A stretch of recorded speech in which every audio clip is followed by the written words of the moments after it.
So what do you guys think Ethereum is? Just yell out some blanket statements. Thank you so much, everyone, for coming and joining me today. I think it's like 2 o'clock here at this point. I'm kind of dazed.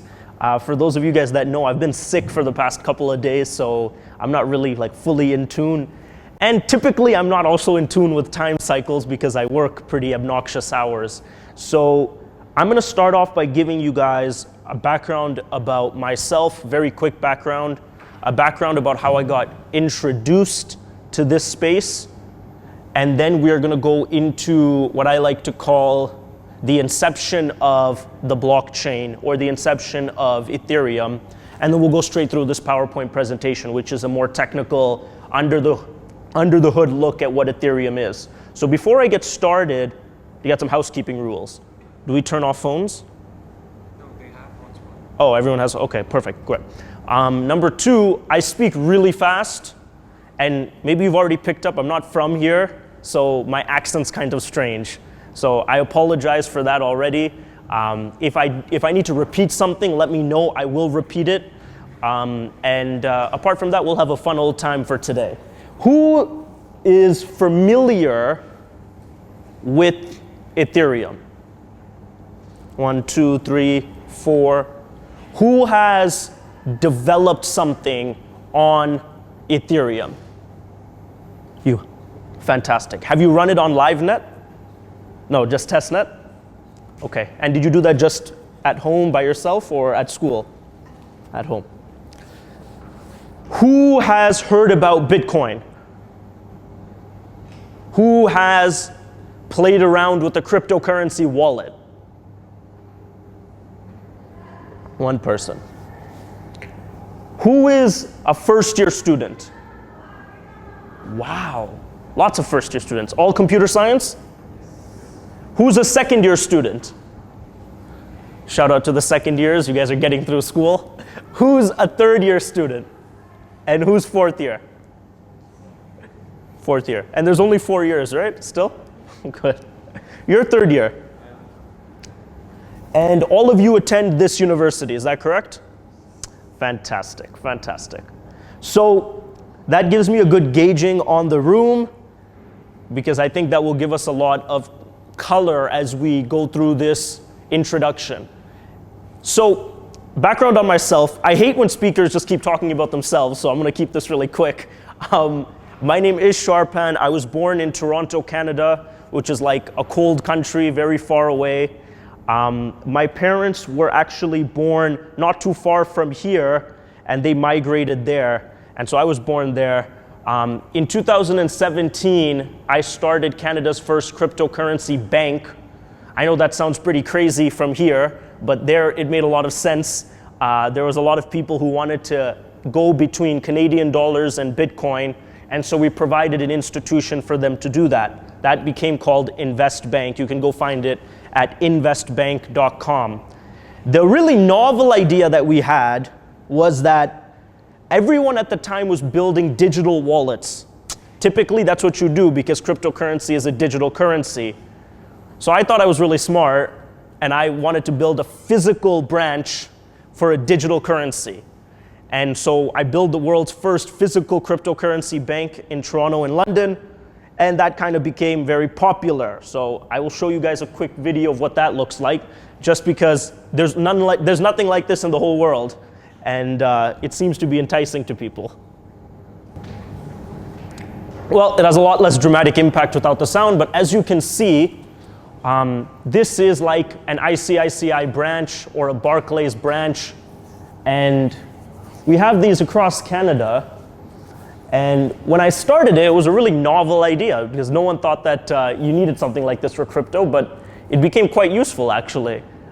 Because it's still the foundation of a lot of the business that we do in both Canada and the United Kingdom. And that's my co-founder.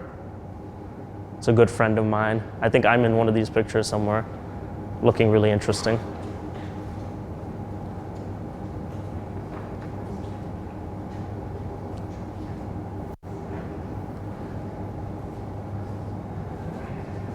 And that really set us on a path to where we are today. I wish I could spend more time just talking about that, but again, I don't want to bore you.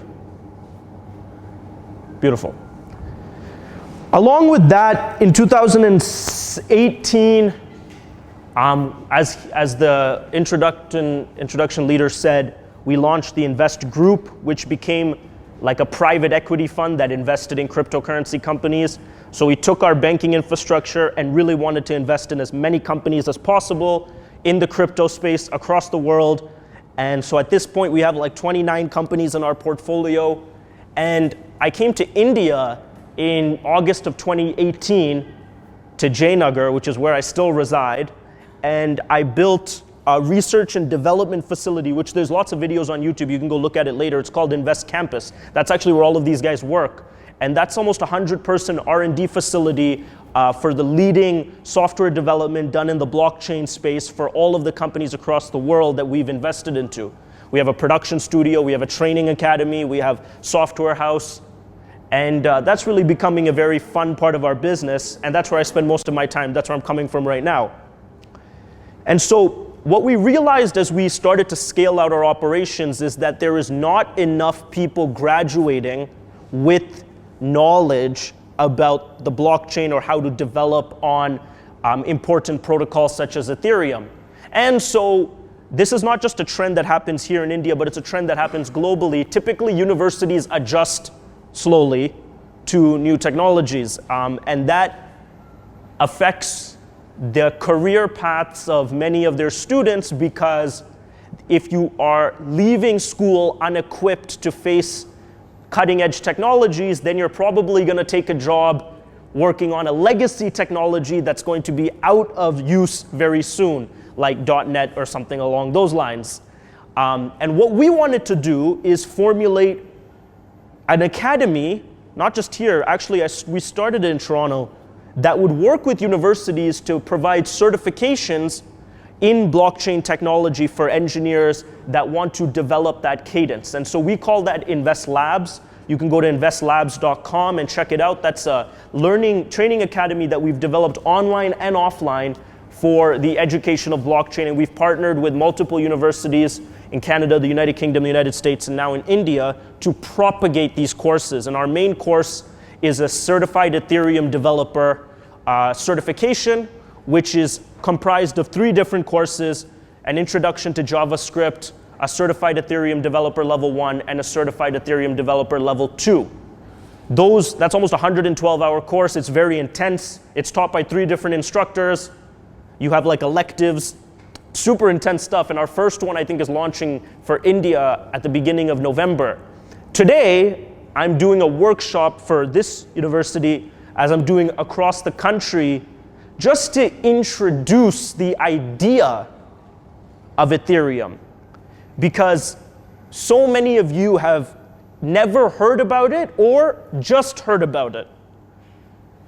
And to me, I'm actually not that different in age from most of you guys. I'm assuming most of you are either like, 19 to 22, like that age group, 19, 18 to 22. I'm not going to reveal my age, but like we'll talk about it after, I guess. To not understand Ethereum today would be like not understanding HTTPS in 98, 99. It would be like not understanding how modern search indexing works in 2003, 2004. It would be so uncompetitive to the future of this technology apparatus that it's scary.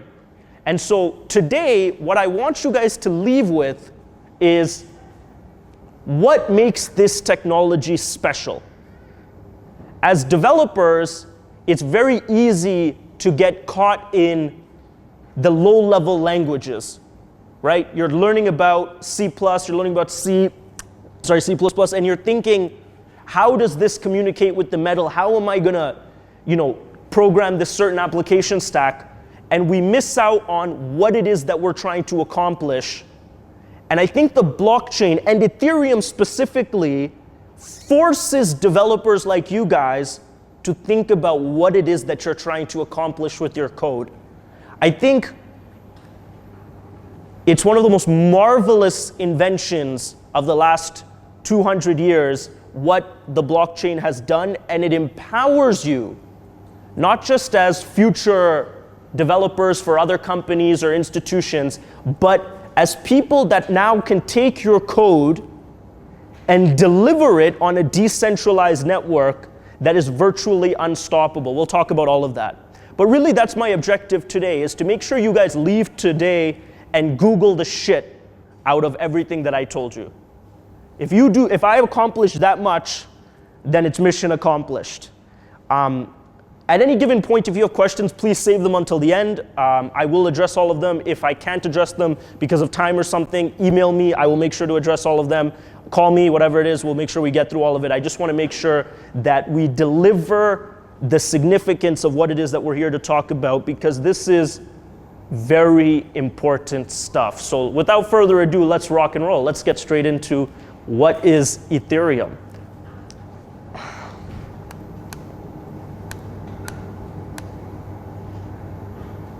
So, what's my time? What's my time right now?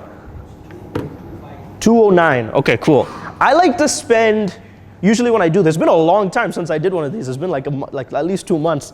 But usually when I do this, I try to ask the audience, the developers, why Ethereum? Before we talk about what is Ethereum, because that's easy, that's well documented. The question is, why did it come about? So, what do you guys think Ethereum is? Just yell out some blanket statements. I will force participation if I need to. So, anything, there's no such thing as a dumb answer.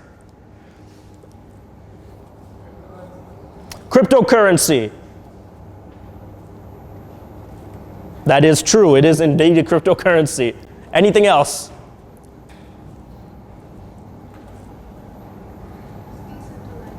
It is decentralized. That is also a fact. Anything else? It begins with the E. It ends with an M. Some amount of letters long. It's on the screen, I think. Oh, there it is. Yes. Okay, so that's as deep as we know as it pertains to that. What do you think a cryptocurrency is? How about we start with that then? What is a cryptocurrency? Sorry, who said that? Online currency which is encrypted. Anyone else? That's a good answer. It creates anonymity. Okay, it creates anonymity. Interesting. Anything else? Did we promise cryptocurrency for everyone that came today? Did you make that promise? Some of them were promised cryptocurrency. Cool. Whoever was promised cryptocurrency, come see me. I will give you tons of crypto. Don't worry. And you can use it however you wish. Anything else? All right, cool. I think then we got to take a step back, because maybe first year, there's a lot of first year, second year students, so now I'm starting to remember how I was in first and second year. I was kind of more... Yes, if you answer more questions, Nishant will keep track, and he will give you more cryptocurrency out of his paycheck. No, I'm joking. No, it'll be mine. Sorry, Nishant is a wonderful, he's interning at my company, so he's been absolutely phenomenal helping and working on a really cool project, actually. Okay, let's take a step back, shall we? What is a cryptocurrency? I think it's going to be hard to move on before we define that. Okay, a cryptocurrency, by the two answers I got here, is an encrypted digital currency and something that creates anonymity. So what was the first cryptocurrency? It was one before Ethereum. Bitcoin. Bitcoin was created, do you know when? Say it again? 2007, 2008. Yes, that is absolutely correct. By whom? Which we don't know who that is. We're still trying to find that guy out, or her, or group, or alien, or whatever it so may be. And what is the use of cryptocurrency? What was his objective? What was his vision? Did someone say something? Eliminate validation? Okay, interesting. Expand on that. What do you mean by eliminate validation? If you want to be decentralized as well as in He wants to or didn't want to? He didn't want to, okay? Okay, cool. So, I will give you a 2-minute, or maybe longer than that, lesson on kind of why Satoshi Nakamoto created cryptocurrency. If you're interested in more of the historical implications of that, I just wrote a book on Bitcoin that I've been meaning to release for a couple months, but seem to not been able to get around to it. It's called A Decade of Decentralization. It'll be on Amazon soon. That breaks down all of the technological advancements that led up to Bitcoin itself. But let's make it very simple. You ever taken an auto? Like, you ever taken an auto rickshaw?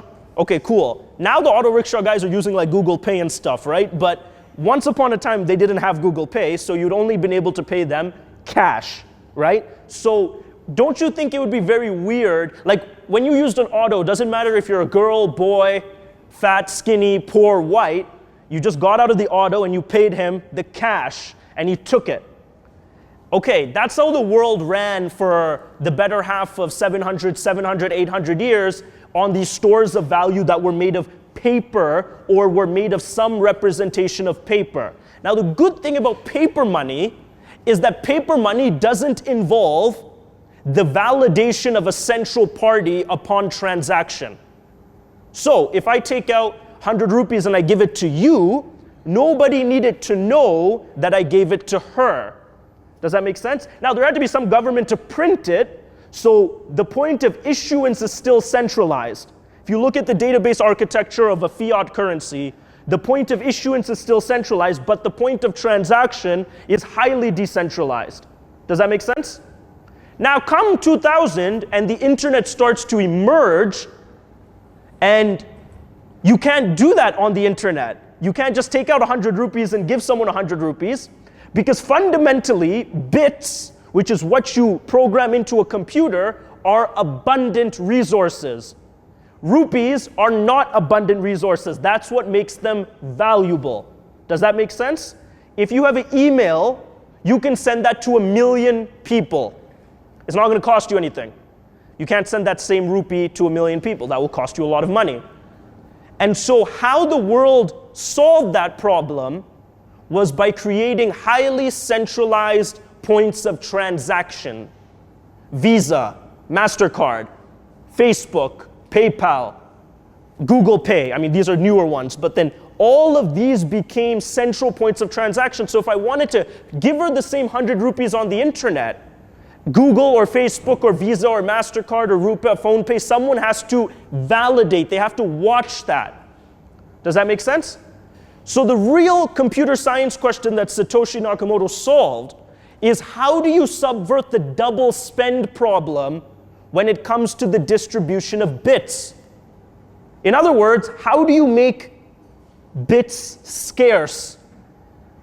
Now that's a crazy problem to solve, right? I call Satoshi Nakamoto our Martin Luther King Sr. For those of you guys that know, Martin Luther King led the Protestant Revolution, was a very influential person. He is that influential. Bitcoin is so important. Trust me, no one knows this yet. Don't worry, it will become. It is such a remarkable invention, not because of the money element. The money element doesn't really matter about cryptocurrency. It's what he proved in achieving mass consensus in the world of bits. So how did he do it? He created a consensus algorithm using something called SHA-256, which is a very famous cryptographic hash function. And he basically said, we are going to let anybody, any computers to be specific, validate anyone else's transaction. We are going to create a decentralized network that's decentralized at the point of issuance, which means there's no government issuing the currency. It's also decentralized at the point of transaction, which means there's no central party validating this transaction. How is the validation now going to occur? It's going to occur through a set of decentralized nodes, millions of them. Anybody with a computer can be a node. Anyone with a phone theoretically could be a node. And these nodes are performing something called a consensus algorithm. And this consensus algorithm is a highly heavy computational piece of, like it's a piece of math that keeps spinning. that you might call cryptocurrency mining is basically this term that proves that the person who is validating this transaction is telling the truth. Now, how that actually works is fascinating, and that's maybe a point that we can do on an Introduction to Bitcoin course. But you start to get the idea. Satoshi Nakamoto, with the invention of Bitcoin, changed the way we validate transactions for money. Does that make sense? Why that might be actually important is unprecedented. For the first time, you can do peer-to-peer transactions. You can choose, like, I don't want to make this too socioeconomic, because I know we want to keep it to Ethereum, we want to keep it to like kind of the programming stuff, but let me just give you context. For the first time in 2008, actually Satoshi Nakamoto created it specifically in 2008, or he released it in 2008 because it was a response to the world's financial crisis. You guys were very young, but in 2007, 2008, the world experienced one of the worst financial crises since the Great Depression, led by a housing bubble in the United States. And so the world's financial system had the least amount of trust in almost 100 years. And what Bitcoin aspired to do was actually issue a currency and a protocol that did not require any trust. It did not require you to trust me or the other person you're sending the money to, or a government or an entity. It would allow you to trust in the cryptography which underpinned each hash function. And now, if you think about that, the reason Bitcoin makes so many people uncomfortable, so many governments uncomfortable, so many government leaders, which I speak to on a daily basis, it's almost like my job for 1 or 2 hours to speak to regulators in any country. And the reason it makes them uncomfortable is because it fundamentally questions the way that decisions are now made. Obviously in money, because that's what it first tackled. But number two, if you no longer need trust to do a transaction, you can build as a developer unlimited applications on top of that same protocol and empower any type of transaction. And that unleashed what we would now know as the cryptocurrency revolution. It's very new. I'm not surprised you guys don't know much about it, or it's very new. Trust me, it's very new. Nowhere in the world do they understand it quite clearly, but it is pivotal that you wrap your head around it. Because whether you're interested in IoT or machine learning, distributed artificial intelligence, applications in healthcare, biotech, does not matter.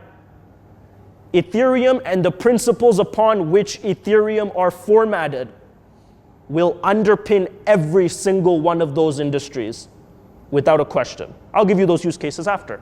All right, this is what you're going to talk about today. Ethereum basics, under the hood of Ethereum, and decentralized apps. Let's see where we go from here. Oh, does anyone know this character? Vitalik. Me and Vitalik grew up like 2 hours away from each other. That's another crazy story. I was born in Toronto. He was probably born in Eastern Toronto and then went to Waterloo, which is also the school that I aspire to go to, which is just a crazy coincidence. Vitalik is a very interesting person. Is almost as interesting as Satoshi Nakamoto. I've actually had the chance of meeting and talking to him, and I don't know how old he is today. How is he, 23, 24, something like that? Some crazy, he's very young too. But essentially, this is how Ethereum was founded. Vitalik believed that Bitcoin was such a marvelous invention. He was writing, I think he might have created Bitcoin magazine. He was definitely writing for Bitcoin magazine in 2013. This is how early he was involved. They used to pay him to write articles for Bitcoin magazine, and his payment would be like a Bitcoin for like one article. Like that's how 2013, that's how where the world was. Obviously, I don't think he kept that coins, who knows, but I don't think he's kept it. Anyway, he became very astute. He became a prodigy. He was a part of the Thiel Fellowship. He fell in love with the idea of distributed ledgers, open blockchains. And he went to the Bitcoin organization. He went to the Bitcoin community. And you know what he said?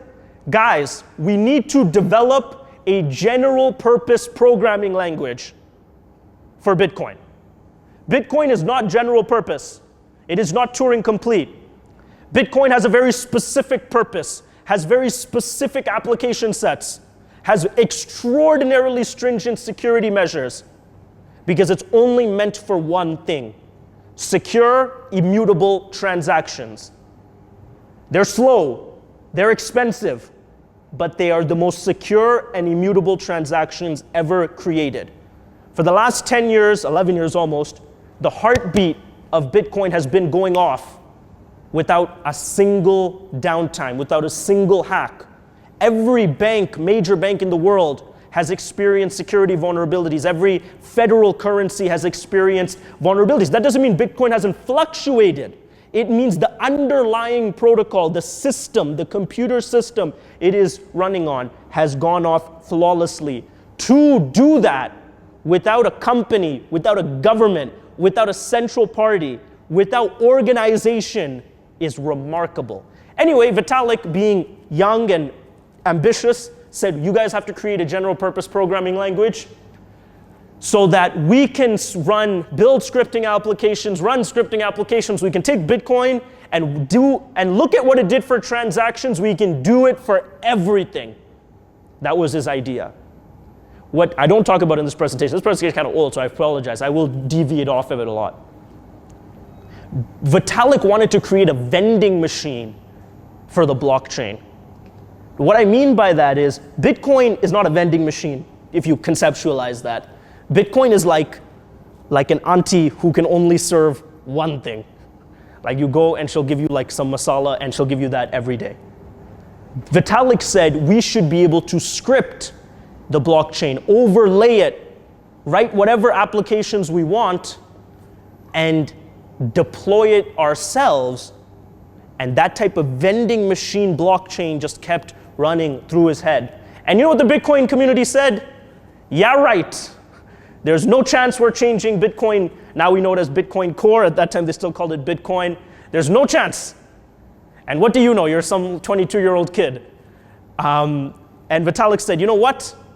I'm just going to create my own. And that was Ethereum.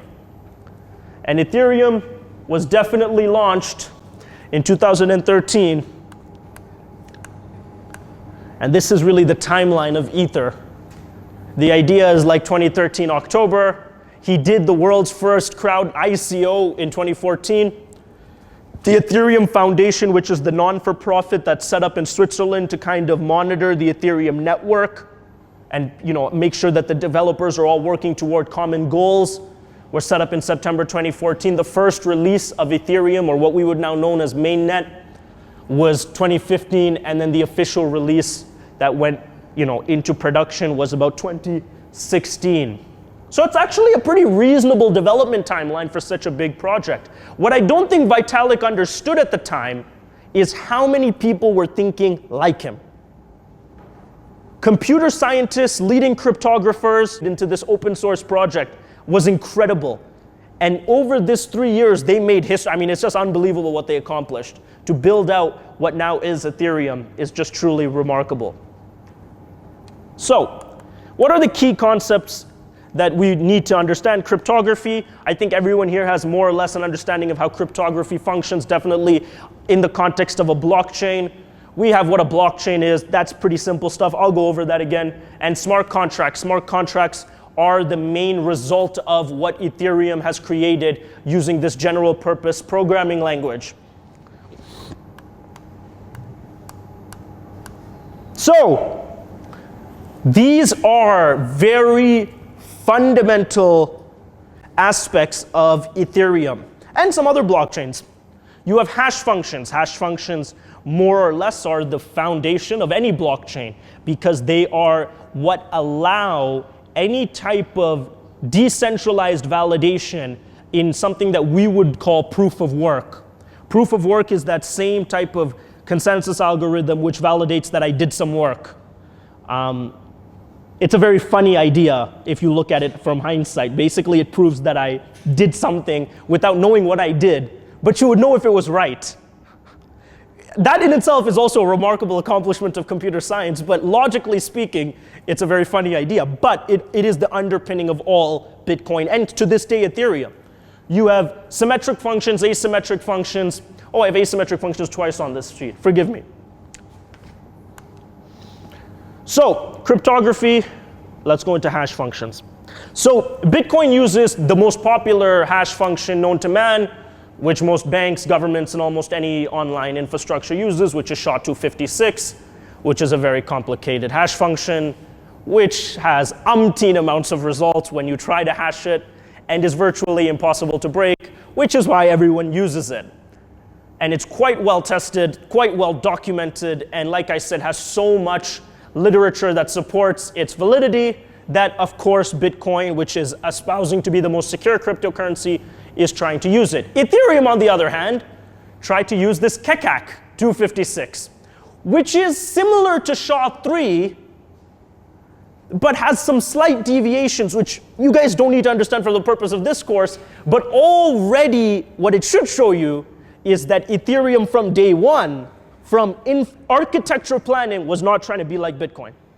And those architecture decisions would have huge implications later on as Ethereum started to mature. It actually won a contest in 2007 and is used today for all Ethereum mining. If you guys ever run an Ethereum miner, you'll become very familiar with it. And is derived differently than standard block cipher-based hashes or previous SHA functions. It has really different derivation functions, and that in and of itself allows Ethereum to validate certain actions in a way that Bitcoin can't, which we'll come back to. Digital signatures. Does anyone know anything about digital signatures outside of the blockchain? Because it's also used in most HTTP, most common web infra. So if you're like looking at network architecture or any type of cybersecurity, you'll learn about digital signatures, even if you don't care about the blockchain.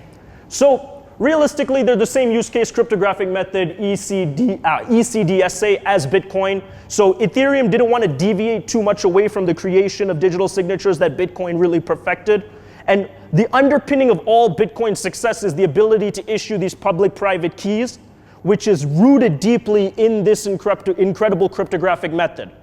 So again, everything comes back to how well can he validate or prove that I am following every subset of the original protocol.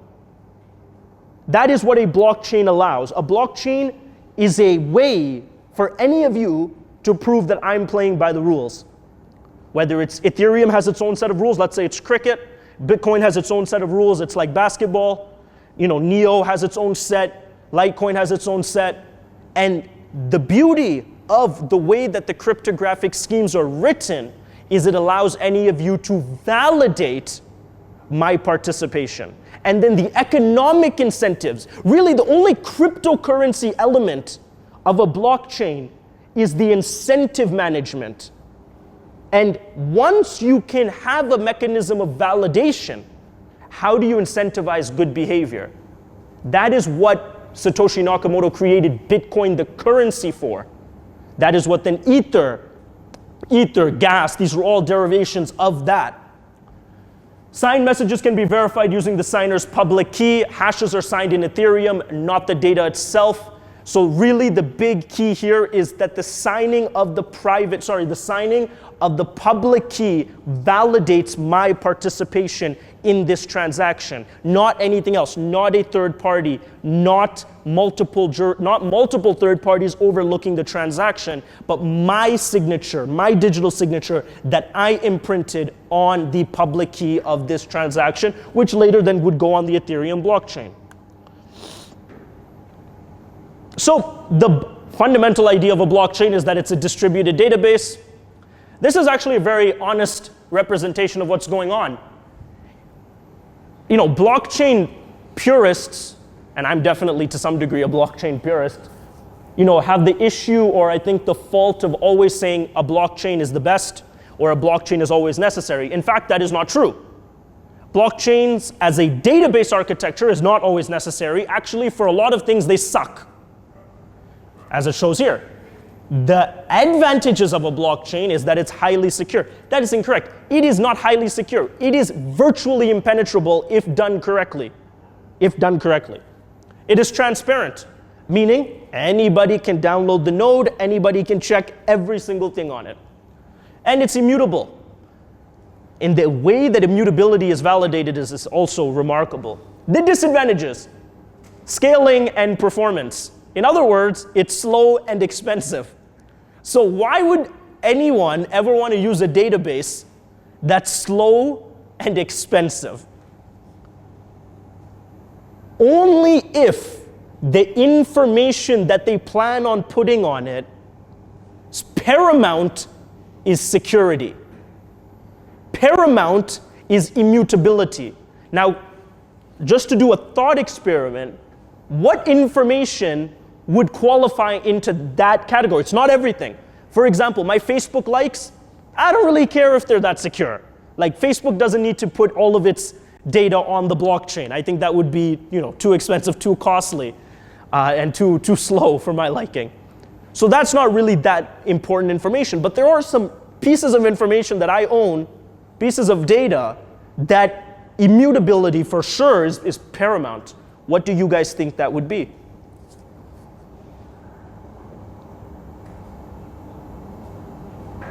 Well, Satoshi Nakamoto thought it was money, and that's the first thing he put on it. He thought that money and the creation and distribution of money should be transparent, immutable, and highly secure. Now, we can argue about whether that's true or not, but he believed that. Apart from money, what else do you think should take the approach of a blockchain for its database architecture? Personal data. Is that what you said? What type of personal data? Say that again?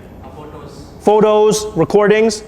Interesting. Okay. So that actually opens up a really interesting debate about who actually even owns the data that's personal or not personal. That's a huge conversation. And there are many companies and people that would debate both sides of that. I think one that's really interesting that I think the blockchain is going to have huge implications on is land ownership. So I don't know if you guys are familiar. Who here is from not the city? Who's here from the more rural areas of India? Born not in the city? Nobody. Everyone here is from the city. Okay, cool. If you look at the mass aggregate land in India, which is obviously a huge amount of land, colossal. Right? It doesn't matter if it's the United States, doesn't matter if it's India, doesn't matter if it's Russia, any country with these massive land masses. The land registries are fragmented, hyper-fragmented, meaning if you go far enough out of Bangalore, I'm sure they still keep their land registries on paper. I can take that bet. But then the question is, who has the authority to change that? Who has the authority to validate when land has been transferred? Now, I'm sure you believe there's a process. That's what everyone believes. And there probably is some very inefficient word of mouth process, and it's remarkable how fragile those records are. Now, you guys are lucky because more or less the rule of law kind of regulates India. I'll give that much credit. In countries where the rule of law is not so applicable, any person, if I'm a person of power, if I ran a state or a province, this happens many a times in South America. I'm close, I spend a lot of time traveling South America, where his family has lived on some land for God knows 500 years or something, and I'm just some unelected leader or elected leader, it doesn't really matter, and I say, too bad, boss, that land is now mine. I need to build some coffee farm, or I need to build a tower. And there's nothing he can do about it. This happened in mass throughout the 20th century in Europe, in Southeast Asia, obviously throughout different conflicts, and you were just moved. Now, if all of that data was hashed and encrypted, and put in an immutable, highly secure, and transparent architecture, by definition, immutable means it cannot be changed, then this person who's trying to take this land could still come and kill you, but has other problems, because that means until I get that hash, I can't sell it. And just by that little change in the way that, so it's really abstracted from that fundamental cryptographic idea of a public-private key. You have changed the way you can enforce something as colossal as a land registry. I mean, you can always still exercise force and kill him and all of that's fine, but you can't sell it. And if I can't sell the land because I still don't have the actual asset, the digital asset, it's pretty useless. I can use it as long as I'm alive, but I can't do much with it. And just like that, because of what Ethereum did, entrepreneurs and developers, open source developers, have started to conjure up thousands of use cases. I mean, you wouldn't even believe the use cases. That's just one. There's at least 50 companies working on that I can ring off. The use cases are incredible. I think land registries are going to be huge for the block. I think governments will actually even get into just putting it on the blockchain because it's simpler for them. There's less paperwork, less money wasted. So there's going to be a balance of that. People have always made the argument for any type of financial assets, stocks, bonds, make sense to be on a blockchain. Healthcare records are another one. Like, we just invested in a healthcare company that's trying to put public healthcare records on the blockchain. I think that's interesting. Will have some serious implications. And then, there's a lot of cool things that can go on the blockchain. But not everything. That's the point of the slide. Not everything is meant to go on the blockchain. Some things are. Anything where security is paramount. Okay, so the Ethereum blockchain. Here's what we're here to talk about. This is the three elements of what the Ethereum blockchain is. Simply put, in English, it is a transaction list. This is the almighty Ethereum ledger. You've ever heard that word, ledger? Ledger is a list of events, a list of things that happened, a list of transactions that were documented. That is the transaction list. All of the transactions that would appear in a block comprise the transaction list. Obviously, a block is nothing but a sequence on a longer blockchain. The way that mining works, and the reason that the idea of a chain, why this became a blockchain in the first place, is because in order to validate the validity of a last block, if I was a miner, whether I'm an Ethereum miner or a Bitcoin miner, I would actually observe in my algorithm, because I'm seeing the entire chain unfold, which one has the longest sequence of blocks. And I would contribute my computing power to that one. Why? Because I'm assuming they figured it out. If they're the longest sequence of blocks, most people have burned energy validating those transactions. That is what I will contribute my computing power to. That is the format of mass consensus. And that is where the name, actually, chain, comes from. You have a block header, which is really a group of 15 elements. We'll break that down. And we have an omer list, like omer list. And that is a list of all uncle blocks included. That we'll describe what an uncle block is later. But this is really all it is, guys. This is it. This is the block header. You got the transaction list, and you got the omer list. It's not that complicated. But on top of this miraculous little sequence, you are able to build any decentralized application your minds can imagine. So let's talk about uncles. It's actually funny that they ended up calling this uncles. So sometimes valid block solutions don't make chain. What that means is exactly what I just said. Sometimes even correct solutions to the algorithm that my computer is supposed to solve doesn't end up on the chain. Any broadcast block up to 6 previous blocks back with a valid proof of work, POW. Anytime you see POW stands for proof of work. Proof of work is the consensus algorithm which Bitcoin and Ethereum still use. Proof of work. And difficulty can be included as an uncle. Maximum of 2 can be included per block. uncle block transactions are not included, just header. What that means is, if the transaction for some reason was left off this block for various amounts because the solution, even though it was correct, was still chosen by the next network that it was not meant to be carried forth, the uncle block, which is the header piece of that last block, would still be added into this block, but the entire transaction list would not. It is a way of still showing some type of lineage without carrying all that data that you really don't want. Aim to decrease centralization and reward work. Uncle headers can be included in main block for one of 32 of the block miner's rewards given to the said miner. Miner of uncle blocks receive % of the main reward according to this formula when UN and BN are uncle and block numbers respectively. What does this mean? If you are mining an uncle block for some reason, you are still entitled to a percentage of the mining reward. By the way, the only reason people mine is to receive a mining reward. Just to be clear, you're contributing your computational energy. In other words, you're directing kinetic energy in the form of electricity to this blockchain to validate whether it's real or not, because you believe you're going to get Bitcoin. Or if it's Ethereum, you think you're going to get Ethereum. And when your computer is validating an uncle block, it is still entitled to a percentage of the full miner's fee, which is what you ideally want. And so that is what this breaks down. So, one of the most beautiful things about Ethereum, just like Bitcoin, is that all blocks are visible.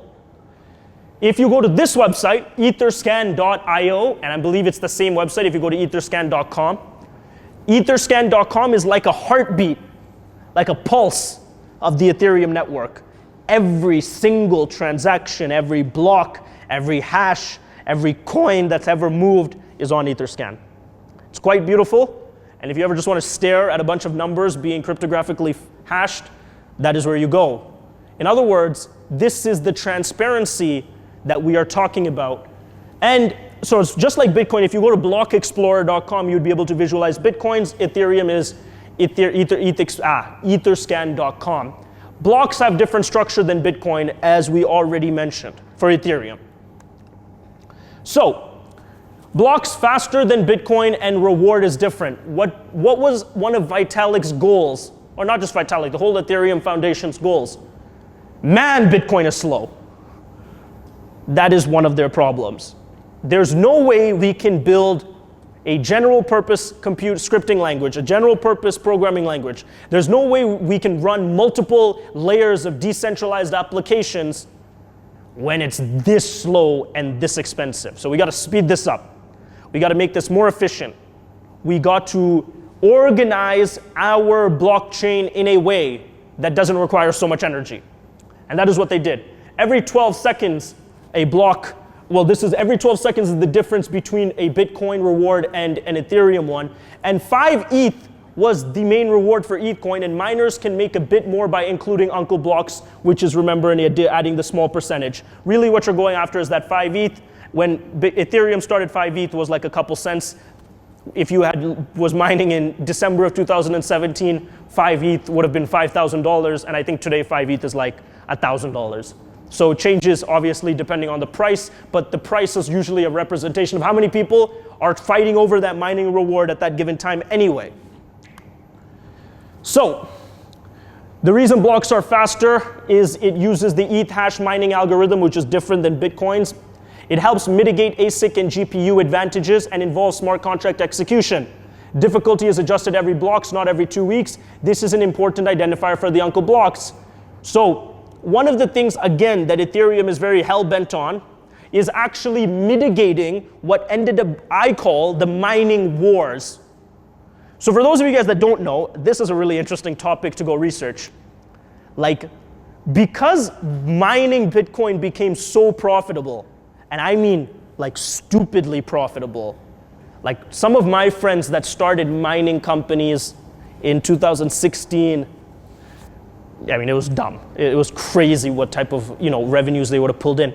And what ended up happening is that you started creating these application-specific integrated circuits. Whereas companies would manufacture circuits only to mine Bitcoin. Imagine how bananas that is. But that would actually allow whoever had that ASIC would be better positioned to win the next block. So this became mining wars. And this actually, I think, more than anything else in the last 5 years, propagated silicon fabrication. So you had this idea of Moore's law, and you had this idea that typically gaming computers drove silicon fabrication. In other words, the degree to which the gaming industry wanted to push computation is how well these ASIC chips would be made. NVIDIA, if you guys know about that company, is a gigantic player that came out and built these magnificent gaming application circuits. And then Bitcoin came out and it just blew all the demands NVIDIA had for those gaming circuits out of the water. To the point where in 2018-17, so much revenues for NVIDIA was being generated off people like me buying miners to run Bitcoin algorithms. It was insane to hear like the CEO of NVIDIA, to hear the CEO of these different chip manufacturers talk about it. And people would set up factories, like rooms 10 times as big as this. You can go look at it, YouTube it. Mining factories where it's literally just rows and rows and rows and rows of these extraordinarily powerful ASIC machines burning obscene amounts of electricity. Why? Because they're mining Bitcoin. And when Bitcoin was rising at that price point, for those of you guys that don't know, between January of 2017, I made my first investment in Bitcoin. It was $900. So approximately what? Rupee terms, 900 by 800. Where's my math, guys? 900 by 800 is what? 900 by 80? 56, no, what is it? Oh, man. Yeah, 900 by 80. This is real, huh? 54,000 rupees when I first bought. And I was late. By the end of that year, it was $20,000. So 20,000 by 80 is? Yeah. 1,60,000? More than that. Yeah?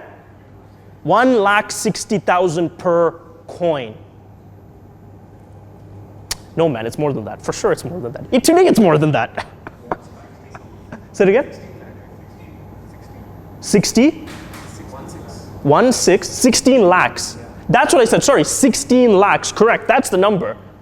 In 1 year, the price of a single coin went to 16 lakhs. Mining Bitcoin costs approximately $1,000 still.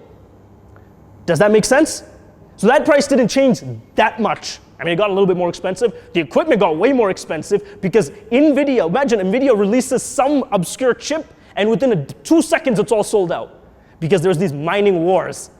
It's bananas, man. It was unbelievable. And so Ethereum said, man, we can't propagate this war on computers. So we wanted to somehow not allow it so that there's because this became a big fear amongst blockchain developers because the idea is that, holy shit, does this mean that the mining of Bitcoin is now centralized in these small silos, China, Eastern, because it can only happen in cold countries. That was the other thing. You needed latency and bandwidth, and you needed extraordinarily cold temperatures because it gets hot when you're computing at this speed. If you guys ever played games, tough games, you'll know your machine starts to heat up. That's nothing compared to mining a Bitcoin, and then doing that at scale, this room would boil. So now you're not trying to pay for AC because that's just going to ruin your profit margin. So you put it in a naturally cold country and leave the doors open. I kid you not, this is what happened. And so the issue, the Bitcoin Foundation, the Ethereum Foundation, they really didn't want this to become the case because then their whole mission of decentralization didn't end up working.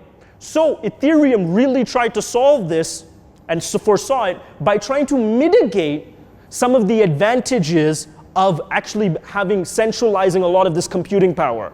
And so that is baked into the ETH the ETH hash algorithm, but that's an interesting little tidbit that you guys should know about. It involves smart contract execution. This is the main deal, guys. This is it. This right here, this idea, smart contracts, I will explain this theoretically, I will explain this programmatically, we will go into all details about this, but that idea changed everything. That was the manifestation of the general purpose programming language, the scripting language that would end up becoming Solidity.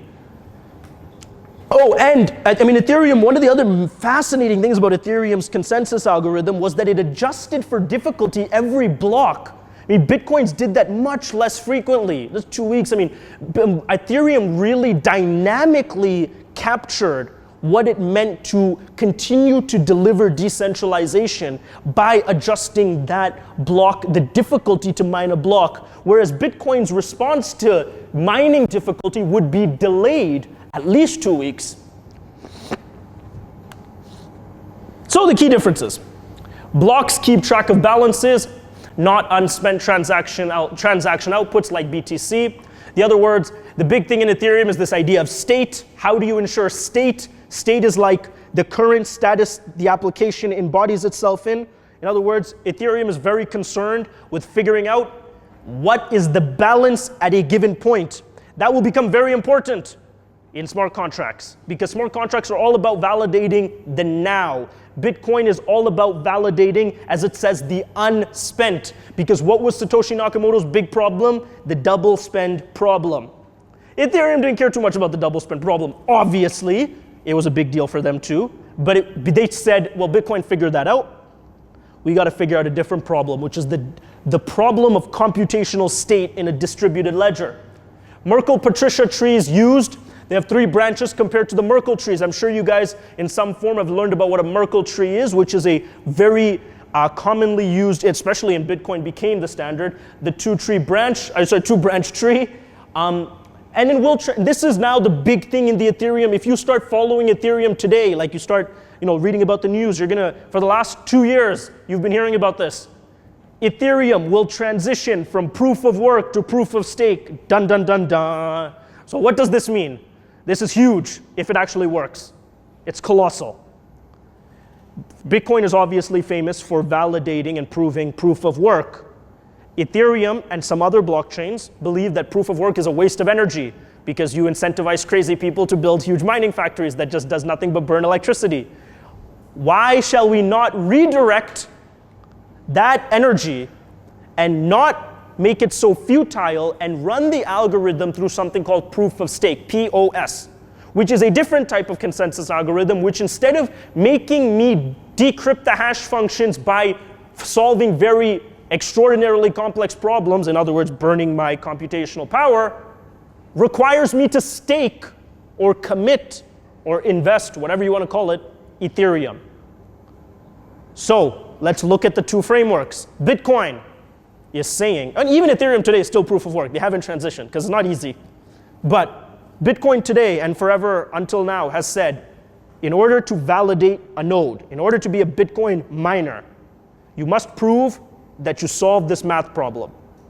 By virtue, we know that you burned electricity. Electricity is not free, so we know that you're invested into this network. Make sense? There's actually a very interesting Misesian economic theory that underpins even that, which is the burning of something scarce to then validate and is to convert scarcity into abundance, which is what he did with bits. I'll go into that later. But it is supposed to happen in the next couple of quarters, next couple of years, when the entire Ethereum blockchain will transition to a proof of stake. The Casper protocol was something along the lines of Constantinople, which also was supposed to be this transitional protocol from proof of work to proof of stake. You can see the appendix for more details. I'll send that out after. Ethereum nodes. What do they do? Remember, anyone can be an Ethereum node, just like anyone can be a Bitcoin node. Validates all transactions and new blocks. Pretty simple. You need a node to do that, or else they're not a very helping part of the node family. Operates in a P2P fashion. Obviously, there's no central party that authorizes the adjoining of a new node. Each contains a copy of the entire blockchain, very similar to Bitcoin. You must run the entire Bitcoin or Ethereum blockchain to run a node. Light clients stores only block headers. This is interesting because, again, what Ethereum wanted to propagate is much more data into each of their blocks, because not just transactional data. They're going to hash everything because they want it to be general purpose. And so they said, well, we can't keep every piece of data. That would become stupid. Let's keep the block headers. Provides easy verification through the tree data structure. So if you guys understand Merkle tree and you'd be able to understand the Patricia tree, you'd understand that even without storing every bit of data in the blockchain itself, using the block headers and reversing the tree, you are able to validate you're able to dehash whatever data that you are trying to validate. Doesn't execute transactions, usually used primarily for balance validation, and is implemented in a variety of languages: Go, Rust, Solidity, etc. Rust became Solidity, etc. So let's talk about the components of Ethereum. Accounts. This is very important. There are two types of accounts. There are external owned accounts, EOA. This is the most common account you'll see on Ethereum. And then there are contracts accounts. So let's break it down. If I have an Ethereum wallet, that means I have an EOA. If you ever start an Ethereum wallet, go log into Ethereum wallet, MetaMask, MyEther wallet. Our company has tons of Ethereum wallets that we've released. They live in the Chrome browser, they live in your phone, they live in your desktop. I mean, umpteen amounts of way to interact with the blockchain. That means you have an EOA. A contract account, on the other hand, is used for the use of smart contracts. In other words, I have an EOA, she has an EOA. I mean, see, she has some Ether, I have some Ether. If we were going to now write a smart contract to perform some transaction, we would be able to script a contract account. And in this contract account, we can allocate Ether or whatever the parameters of the script that we wrote. This contract account is like another Ethereum address that's not owned by either of us, but uses something called multi-signatures, which is a format of signing off on these digital signatures that allows both of us to regulate, not even both of us manually, both of us because of the smart contract that we've written, to regulate how that contract account interacts with the transaction. It is a super interesting idea that Ethereum propagated. Wallets, a set of one or more external accounts. You can have many external accounts in a wallet, and it's used to store and transfer Ether, just like any Bitcoin wallet. So, external accounts, EOA, valid Ethereum address, as associated nonce, amount of transactions sent from the account, and the balance. So, if I pulled up a external account, I would know the balance, like I have one Ether, and all the transactions. This is what you would see if you had any Ethereum wallet. Code hash. The hash of the associated code, i.e. a computer program for the smart contract, hash of the empty string for external accounts, EOAs. This is, if you were to actually look at this external account in an Etherscan or look at it on the native Ethereum blockchain, run a get server or whatever it is, you'd actually be able to see all the smart contracts that this account had initiated. Because in order to run a smart contract, you also need first an external account with Ether in it. You'll understand why you need that after, but you do need it. And the storage root is a root hash of the Merkle Patricia tree of the associated account data. So that will also be associated with every external account. Now, if you have a normal cryptocurrency wallet, you won't see all of this. You'll only see the first part. You won't see any of these three pieces of data. You'll see what I was on the previous slide. This is if you're interacting with the Ethereum blockchain itself, you would be able to unpack this. But don't be fooled. Every single Ethereum address has one of these, as long as it's a real Ethereum address. So I can actually show you what some of that looks like after. So, contract account. Ethereum accounts can store and execute code. This is, like I said, the big innovation. This is what I'm going to spend some time talking about. Because if you can understand this, I think really what Ethereum has done, not to overstate it, it's actually impossible for me to overstate it. I could spend like 20 hours yelling about it. It's impossible for me to overstate it. That's how important it is. It's code that's smart. What I mean by that, even though that sounds like a really remedial statement, if you think about how transactional architecture was formatted until now, hitherto, it would be like, okay, how the idea of automation has even been pushed forward with the idea of smart contracts. So let me explain how smart contracts can be now used. I want to sign an agreement with her. My objective is that for every email she sends me to this inbox, I must pay her some amount of money. That is the transaction architecture. Without the idea of Ethereum, how would we regulate that? As a developer, how would you build an application that invokes the trust in me that she's sending the emails, in fact, and invokes the trust in her that she's going to get the agreed upon monetary compensation? The answer is you cannot. Even if you're familiar with automation tools like Zapier, obviously very new Python scripts. I mean, there's so many things that you can look at. They cannot validate the transfer of funds because unless you are using a blockchain, and more importantly, an open blockchain, you are not in access of the funds in question. So, what was a smart contract? It's basically saying that we are going to both agree on the transaction architecture, write it out in a set of code. We are going to then take that code, that bit of code, that bit is very simple. If she sends to this inbox, then 5 Ethereum is transferred to her wallet. But think about all of the components that are necessary to make that a reality. She needs a wallet, Ether wallet. I need an Ether wallet. That email address needs to be verifiable on the blockchain. Those 3 things exist. You can now write the smart contract. You write the smart contract and you compile it in what is known as the Ethereum virtual machine. You may have heard about this. If you haven't heard about this, I'm sure we talk about it in this presentation. EVM, Ethereum virtual machine. I'm sure you guys know VMware, virtual machines. It's a very common topic in computing. The Ethereum virtual machine is using the same consensus algorithm concepts as Bitcoin. But instead of validating just transactions, it validates that code that we just compiled. And that's where the general purpose programming language is able to execute itself on a distributed network.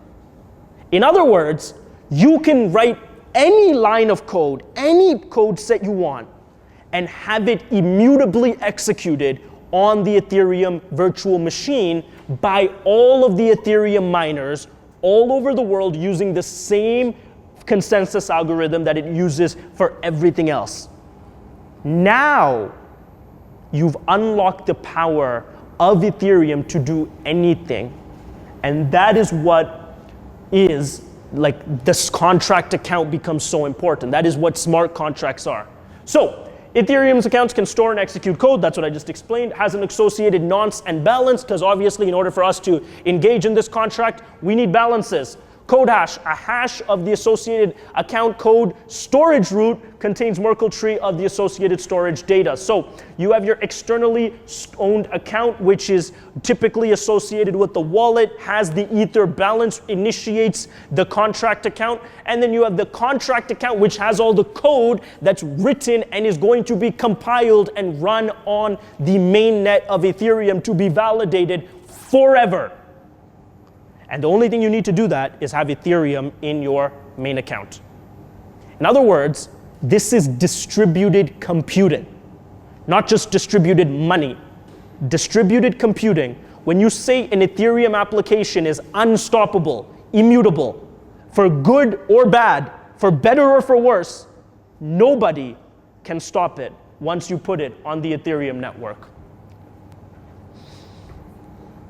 Example. Private key, this. Ethereum private keys are 66 character strings with OX appended. Always start with OX. If it doesn't start with OX, it's not Ethereum. Case is irrelevant. Same derivation through the ECDSA as Bitcoin. This is an example of an Ethereum address. This is an example of an Ethereum private key. Ethereum private keys map addresses directly, simply the last 40 characters of the KEKAK 256 hash of the public key. Address is 42 characters total, appended with 0x in the front. Very simple stuff. All the private keys do the mapping for the Ethereum addresses. The private keys are always 66 strings starting with OX. The wallets themselves, the addresses are 40 characters starting with OX.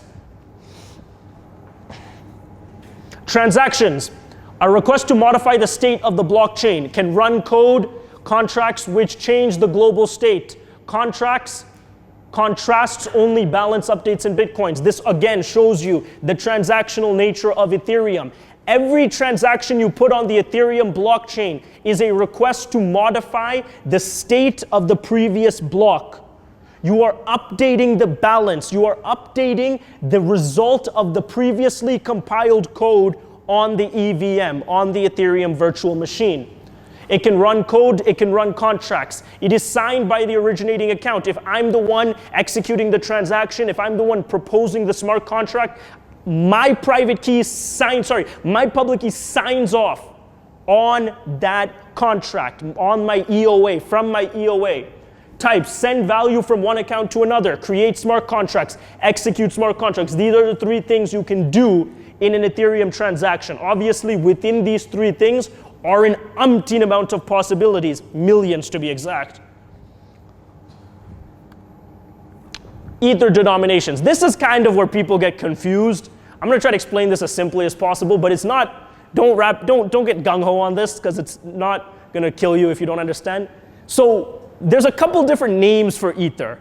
Like if you think about like Hindu gods have all of these like manifestations, that would be like a good way to think about Ethereum because people seem to call it in different denominations based on what format of Ethereum we're talking about, but it's always Ethereum. So Wei is the lowest denomination of Ether, meaning the smallest form.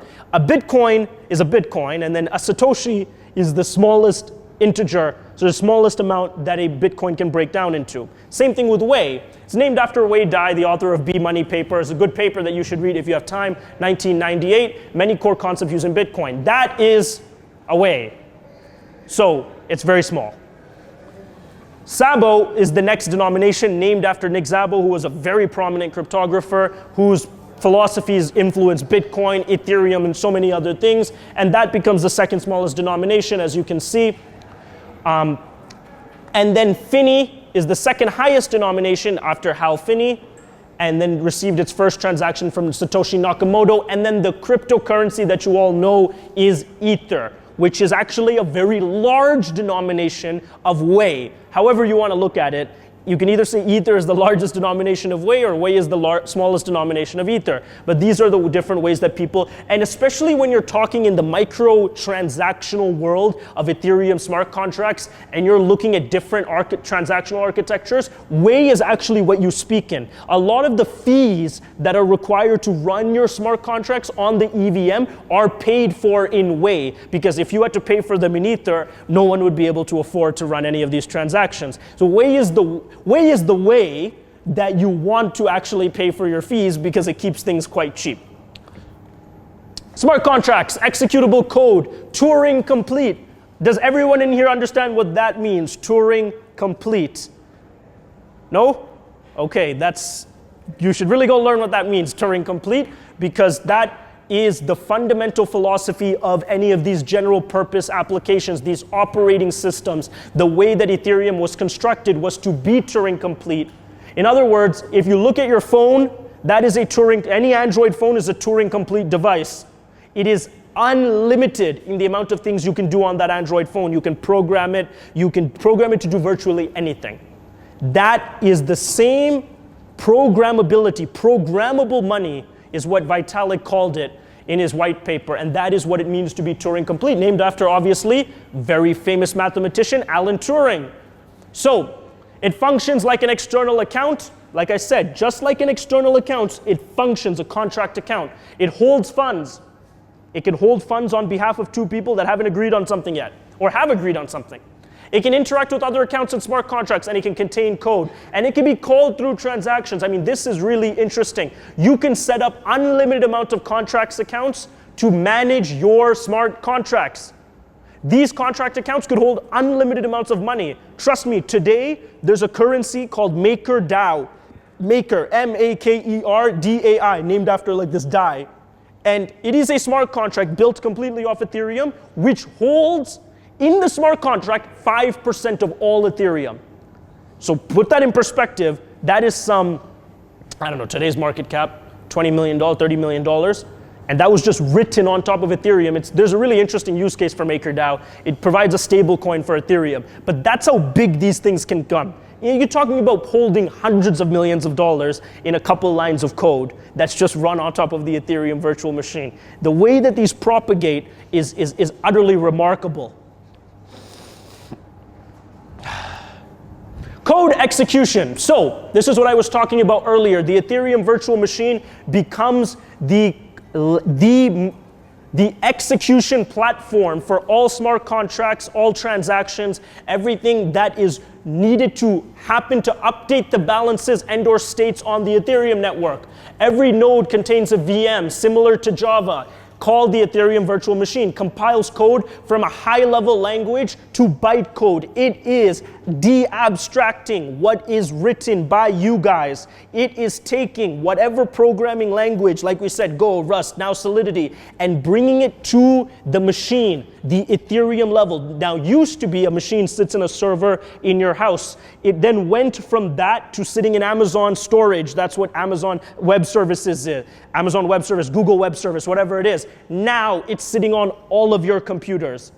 There are even platforms today, Sia Coin, some of these really interesting decentralized computing platforms, think about this, that allow all of you to dedicate storage to a decentralized cloud so that I, instead of putting my files onto Google Drive, can put it onto this Ethereum drive, and it is decrypted and stored on all of your computers. And you guys would earn money, Ethereum, for allowing a distributed storage network to utilize your excess computational space. Unlimited amounts of unlimited amounts of distributed storage state. Again, maintaining the integrity of the updated state in a Ethereum transaction is the most important thing. State becomes the most important thing in Ethereum. Gas. Well, nothing in life is free, and neither is using Ethereum, because you have to pay for it in this thing called gas, which is just Ether. But again, another name, here it comes. Halting problem. So the infinite loop, this is the reason for gas. I mean, the idea is that Alan Turing really propagated this idea that you would enter into this like recursion cycle of where a computational algorithm would just loop and loop and loop and loop and loop and loop. And if you gave it a distributed machine to run on, it would just continue looping until all the resources of that distributed machine are completely suffocated.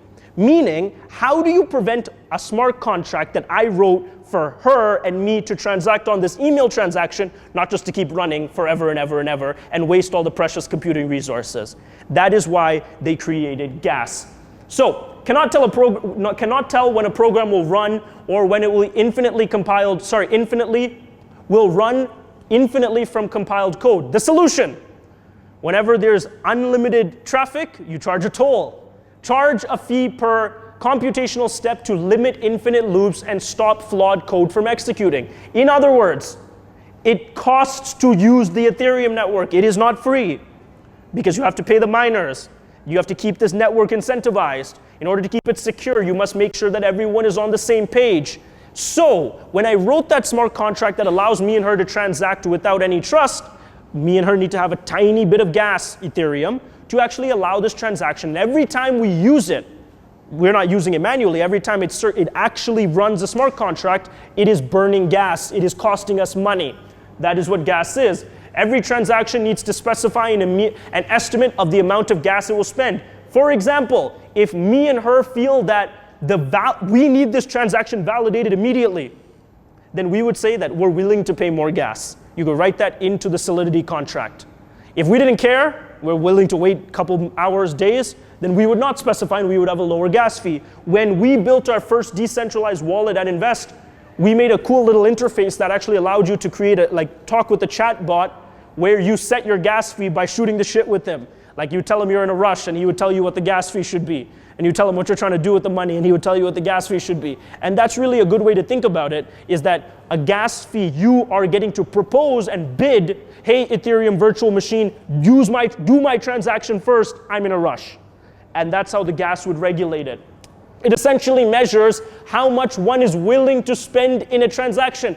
Even if it's buggy, this is the crazy thing. Even if the code is completely faulty, I've seen this so many times on the Ethereum network. Even if the code is faulty, it will execute it. It's going to cost money, it's going to be inefficient, but it will execute it. Again, that is the power of the immutable code of the Ethereum network. Gas cost. So, the current market price of a unit of gas in Wei, you can always find live at ethgasstation.info, which I always thought was a really cool name, is set before any transaction by the user. The maximum amount of gas the user is willing to spend helps regulate the load, and the gas cost when used when sending transaction is calculated by the gas limit multiplied by the gas price. All blocks have a gas limit, maximum gas each block can use. So if we set our gas limit to 1, as soon as we run out of 1, transaction shuts down. Proof of I spent some time talking about this, so I'm not going to spend too much time. POW versus POS. Ethereum is in the process of moving to POS. This approach does not require large expenditures on computing and energy, i.e. you don't need to spend thousands, if not millions of dollars buying application-specific circuits. Miners are now validators and post a deposit into an escrow account. And the more escrow you post, the higher the probability you will be chosen to nominate the network. In other words, if we're all putting in Ether into the mining smart contract, and one of you put in 10 times as much as everyone else, the likelihood of that person, that node, that Ethereum address getting chosen to validate the latest block and thus receiving the mining reward is 10 times as much as everyone else. So you can increase your chances by staking more Ethereum. Why does that work in a game theoretical fashion? If I'm the person with the most money invested, I'm probably going to make the right decision to support this network. And that is the same proof of stake concept that Ethereum wants to take to the next level. If you nominate a block with invalid transactions, you lose your escrow. They will take all of your money. I'm joking, they don't take it. It just gets depleted and sent back into the Ethereum network. That is a very good incentive mechanism to make sure people choose the right transaction and only validate sovereign transactions.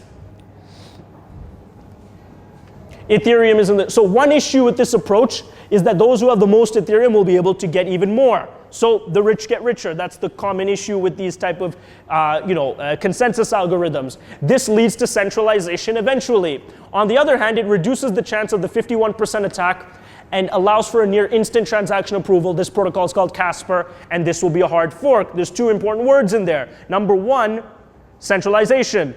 So in theory, what you should be asking is, wait, that means if someone who has a lot of Ether comes to this network, they're always going to get a higher chance of getting chosen. That is true. However, it's actually still less centralized than the way Bitcoin is done. Because the way that a Bitcoin miner, in terms of proof of work, achieves advantage is through economies of scale. So let's just do simple, like quadratic math. I have one powerful computer, you have one powerful computer. We have an equal chance of getting the next block reward. I have two computers, you still have one. Theoretically, I should have double the chance that she has, but I don't. I have more than double. Because the way that computation stacks up in a proof of work is that the more you have, it exponentially increases the amount of chances I have to beat her. That's why it's so valuable to have 100 computers as opposed to one. And it's almost useless to have one. Whereas in proof of stake, if I have $2 to her $1, yes, I have more of a chance, but I only have double the amount. So I never benefit off economies of scale from an exponential component. I only get it linearly. So that is as fair as they can get it. It definitely reduces the amount of a chance of a 51% attack. So a 51% attack in Bitcoin is something that was, one of the most important concepts in the Bitcoin white paper, is that no entity shall be able to acquire 50%, more than 50% of all mining capacity, because then they can reverse the block that they just mined. That is the issue. And so Ethereum believes that it's virtually impossible, once you move to proof of stake, to have this issue. The same issue that would come about in Bitcoin. Now, in order to have 51% of the Bitcoin network today, you would have to take all of Google's computers and multiply it by like 300-400. So it's very difficult. Like, it's very expensive. It's huge. The Bitcoin blockchain is so colossal at this point that that's almost impossible. Where the Ethereum blockchain is smaller, still very large, they believe that transitioning to a proof of stake will prevent this. And they've baked in different programmatic rules to prevent it. And this is called Casper. Casper is the name of their new hard fork, or one of their forks that is supposed to implement proof of stake. Some other approaches to consensus, so proof of work, which is Bitcoin and Ethereum, proof of stake is Ethereum in the future. Proof of importance is used in NEM. You can go look at the cryptocurrency NEM and how proof of importance is used as in to regulate its consensus. Practical Byzantine fault tolerance, Hyperledger Fabric. So if you guys know what this is, Hyperledger Fabric is based actually on Ethereum. It's worked on with the Ethereum Foundation and IBM. So Linux, IBM, and Ethereum got together and built this idea called the Hyperledger Fabric, which is a fork of Ethereum that allows you to create private blockchains. And a private blockchain is one that could be used by a controlled set of people. So the main difference between a public blockchain and a private blockchain is if I set up a public blockchain, anyone can join it. Even if I'm the person that created it, I can't control who joins it. In other words, it's open source. Once you put something out there that's open source, you can't really control it. Whereas a private blockchain is controlled and permissioned. So I can create a blockchain. Let's say I create one for all the pharmaceutical companies in India, and I can have validators, centralized validators that validate who gets to join, who gets to participate in the node validation, and who gets to be a part of my consortium. So guess who loves private blockchains? Big companies and governments think private blockchains are the greatest thing in the history of the world. If you want to work in IBM, like Consensus, Infosys, I mean any big technology company, trust me, just learn Hyperledger. You'll have a job walking out of here. It is that coveted because every enterprise, JP Morgan, obviously one of the largest banks in the world, released its own cryptocurrency called JP Morgan Coin on top of a Hyperledger fabric that they created called Quorum. Corda is another one that the banks use. Healthcare companies are coming out with their own. All big companies, big governments love private blockchains. Why? It's permissioned, it's controlled, it's not anonymous. So, but they use actually practical Byzantine fault tolerance. It's a rather interesting way to achieve consensus, but it has its permissioned factors. Federated Byzantine fault tolerance is used by Ripple and Stellar. Ripple and Stellar obviously are cryptocurrencies that took a priority of speed.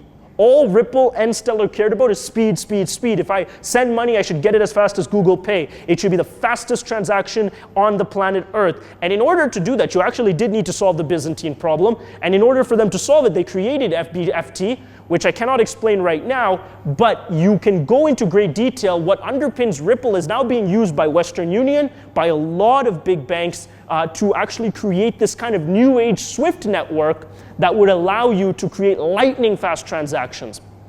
And POET, proof of elapsed time, which is Hyperledger Sawtooth.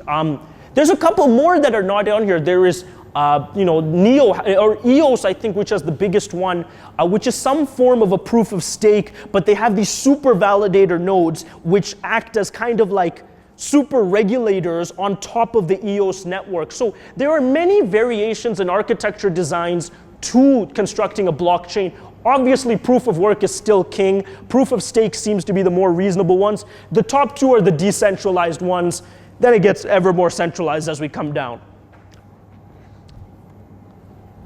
So this is what's in a header. Remember we talked about what's in an Ethereum blockchain header. The hash of the included omers stored in the block header. The state root is the hash of the Merkle tree that holds all account information, and then a similar storage structure for all transaction and receipts. As you can see, you have the state root, you have the transaction root, and then you have the receipt roots. You have all of the other things that are relevant to this transaction, such as the gas limit, the gas use, all of the data that's hashed in the header of every Ethereum block. This data is what what allows the miner to validate what was in the previous block to be the correct data, and that allows them to continue to propagate this chain if they want to continue to do that. So, Ethereum blockchain state. You have the state root, the transactional root, and the receipts root. This is super important. So, stored in the data structure known as the Merkle-Patricia tree, which is obviously in concert to Bitcoin's Merkle tree, is similar to the Merkle tree used in Bitcoin, but with 3 leaves per node. As you can see, the state root has 3 leaves. In a Bitcoin Merkle tree, you would have 2 leaves. That's obviously the main difference. Tree is cryptographically secured, as any alteration of the leaf or intermediary nodes result in a different root hash. If someone wants to mess around with this data, they're going to mess up the whole hash. If they mess up the whole hash, this miner who's performing this super complex function to get this hash is not going to get it. And when he doesn't get it, he is going to throw this block out the window, figuratively speaking. That is what occurs in order for you to continue validating the validity of this data. And actually, a Merkle-Patricia tree seems to be far more efficient, especially considering the depth of data that Ethereum is able to hash in any single block over Bitcoin. Let's talk about state root. Each node in the state root tree represents an Ethereum address, obviously, from which Ethereum address it came to which one it's going. Each address has 4 components. The nonce, which is the list of number of transactions from the address. The code hash, which is the hash of the associated code. The storage root, which is the Merkle-Patricia tree root of the account storage contents and the balance of the account. In other words, these four elements are within each state root, which are what, and they're written out here, as you can see, the state root is what allows this starts to unravel which pieces of data are crucial for any given validator to validate through their cryptographic hash functions. If you ever wondered what actually validates my transaction, it's proving that all 4 of these things are in conjunction with every other nonce in the Ethereum network. And so that kind of gives you an underlooking at what the state root is. So the Ethereum difficulty bomb, well, this is interesting. So the spike increase in mining difficulty, this is like what I talked about, is that it becomes super difficult to mine Ethereum or any cryptocurrency when it becomes expensive, introduced to attempt to reduce the number of miners. Aim to predate shift algorithm from proof of work to proof of stake. In other words, people have spent tens of millions of dollars investing into computers they can only use to mine Ethereum. And Ethereum's about to say, too bad, too sad, you're not going to be able to use them anymore. You should have just bought Ethereum. And to be honest, had they just bought Ethereum, they would have been very happy because Ethereum has done very, very, very well. So in order to do this, they're already building in the incentive structures for miners to go away. And the good thing about cryptocurrency mining is there are thousands of cryptocurrencies to choose from, and if Ethereum is not the ideal one that is relevant to your computer, you can switch to the other one. And to be honest, Ethereum hasn't been the most lucrative one to mine for a long time. There are other cryptocurrencies that are much more lucrative that miners have already shifted their computing power to. Smart contract programming. Let's talk programming. So, Solidity. This is the high-level language that all smart contracts are written in. It is basically JavaScript. If you know JavaScript, it should take you an additional 10 minutes to learn Solidity. I'm exaggerating, but it's almost that simple, right? So if you don't know JavaScript, then you need to really have a firm understanding of JavaScript, but the elements that allow JavaScript to thrive are what Solidity was built off of. And actually at the beginning, more people used this Serpent programming language. A Serpent was based on Python, and some people still wrote fundamentally Ethereum in Go, but at this point, 90% of all smart contracts are written in Solidity. And there are, one of the 10 things that we teach in our certified Ethereum developer courses, obviously how to master JavaScript, because once you do that, you can have a firm grasp on the underpinnings of Solidity. There are ways to write Solidity contracts that are efficient, that save you money when you're deploying your smart contracts, and there are ways to write it when they're inefficient. And that a lot of that has to come down to your proficiency in JavaScript. But without a question, Solidity has evolved, and it is universally the language for the EVM at this point. Let's talk Solidity. is a language similar to JavaScript, which allows you to develop smart contracts and compile the EVM bytecode. It is currently the flagship language of Ethereum and the most popular. Solidity documentation is available on GitHub. Solidity is the flagship at the high level and is used to write smart contracts. And there's a Solidity Online real-time compiler. There's a remix compiler available online. You can directly deploy all your Solidity codes in your browser, and you would use something like a WebJS or a Web3 to communicate that with whatever browser you're interfacing with. And that is all you need realistically to run a smart contract. So one of the things that we do on the first day of the Ethereum Certified Developer course is we teach you how to run like a fundamental hello world type of smart contract and pay for it with gas and actually execute it over the EVM. The real skill, if I was to give you some career advice, because I hire a lot of blockchain developers, like even in our campus I hire a lot, and the skill that separates great blockchain developers from okay ones is communicating, interacting Solidity with your Web3 language. Like figuring out how to deploy and actually interact it on the web becomes the core distinguishing part of a great Solidity programmer, because really with that skill set, you are unstoppable. First of all, you'll never be unemployed, I can assure you of that. But number two, you will become so prolific in your ability to just conjure up any format of computational scarcity and then deploy it without asking anyone. It becomes one of the most empowering things that you'll do. I'm not gonna spend too much time talking about Serpent because no one uses it anymore. But if you're a Python fanatic, you'll like Serpent. Atom Ethereum interface is a plugin. I mean, I don't know if you guys use Atom. That's my favorite editor. Like, I think everything else sucks, but like Atom is really good. Plugin for the Atom editor that allows syntax highlighting, compilation and runtime environment. And then the Solidity linter, is a plugin for the Atom developer that allows you to do Solidity linting, which really actually simplifies this. It's already a simple programming language, Solidity is, but Atom makes it even more easy to use. Vim Solidity is a plug for the Vim Vim editor, providing syntax highlighting, and then Vim Syncastic is a plugin for the Vim editor providing compile checking. So this is what a standard Solidity contract looks like. Solidity contract looks like. You will have in any given Solidity contract, you will have a certain amount of parameters that you are required to fill out. Most of these parameters are what is in the nonce that we described, what will be decrypted by any given hash. This one is super simple. And this one will give you whatever the unit value is. You have your function set pint value, and then you'll have your call function, whatever you're looking to accomplish. Now this can evolve into something super complex. I'd be willing to share with Nishan some of the more complex open source Solidity codes that we've written, and they are long. But it really starts off simple, because one of the things I hope you got out of this is the logical element of Solidity. It is super logical. It has a lot of parameters that make it hard to complexify, but the amount of parameters that you could put into a contract is enormous. So let's look at the development workflow. So you would create an account. This is how you create a Solidity contract.